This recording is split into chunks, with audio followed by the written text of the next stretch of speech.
രജനീകാന്തിൻ്റെ mass entry, വിജയത്തിനായുള്ള പോരാട്ടങ്ങൾ, ലാൽ സലാം trailer. Lyca പ്രൊഡക്ഷൻസിൻ്റെ ബാനറിൽ ഐശ്വര്യ രജനീകാന്ത് സംവിധാനം ചെയ്യുന്ന ലാൽ സലാമിൻ്റെ ട്രെയിലർ പുറത്തിറങ്ങി. ക്രിക്കറ്റ്, രാഷ്ട്രീയം, അധികാരം, വിശ്വാസം തുടങ്ങിയ വികാരങ്ങളിലൂടെ സഞ്ചരിക്കുന്ന ട്രെയിലർ ചിത്രത്തിൻ്റെ പ്രമേയം സൂചിപ്പിക്കുന്ന വിധത്തിലാണ് ഒരുക്കിയിരിക്കുന്നത്. മിന്നിമറയുന്ന ഷോട്ടുകളിൽ തീ വാറുന്ന ദൃശ്യങ്ങളോടൊപ്പം വിക്രാന്തിൻ്റെയും വിഷ്ണു വിശാലിൻ്റെയും വമ്പൻ പോരാട്ടവും. അപ്രതീക്ഷിതമായ രജനീകാന്തിൻ്റെ മാസ് എൻട്രിയും ഗംഭീര ഫൈറ്റിനോടൊപ്പം ജയത്തിനായി കാത്തിരിക്കുന്ന ഒരു കൂട്ടത്തെയും കാണാം. ഫെബ്രുവരി 9 തിയേറ്റർ റിലീസ് ചെയ്യുന്ന ചിത്രം ശ്രീഗോകുലം മൂവീസിൻ്റെ ബാനറിൽ ശ്രീഗോകുലം ഗോപാലനാണ് കേരളത്തിൽ വിതരണത്തിനെത്തിക്കുന്നത്. Dream big ഫിലിംസാണ് distribution partner. സുഭാസ്കരനാണ് നിർമ്മാതാവ്.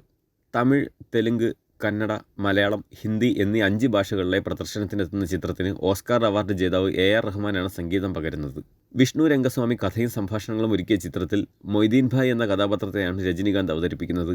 രജനീകാന്ത് അതിഥിവേഷത്തിലെത്തുന്ന ചിത്രത്തിൽ വിഷ്ണു വിശാലും വിക്രാന്തുമാണ് നായകന്മാർ. ചിത്രത്തിൻ്റെ പ്രമേയം ക്രിക്കറ്റ് ആണെങ്കിലും അതിലുപരി മറ്റു ചില വിഷയങ്ങൾ കൂടി സംസാരിക്കുന്ന സിനിമയാണിത്. സെന്തിൽ, ജീവിത, തമ്പി രാമയ്യ, അനന്തിക സനിൽകുമാർ, വിവേക്, പ്രസന്ന, തങ്കദുരൈ തുടങ്ങിയവരാണ് ചിത്രത്തിലെ മറ്റ് അഭിനേതാക്കൾ. 3, വെയ് രാജ വെയ് എന്നീ ചിത്രങ്ങൾക്കും സിനിമാ വീരൻ എന്ന ഡോക്യുമെൻ്ററിക്കും ശേഷം 8 വർഷം കഴിഞ്ഞ് ഐശ്വര്യ രജനീകാന്ത് സംവിധാന രംഗത്തേക്ക് തിരിച്ചെത്തുന്ന സിനിമയാണ് ലാൽ സലാം.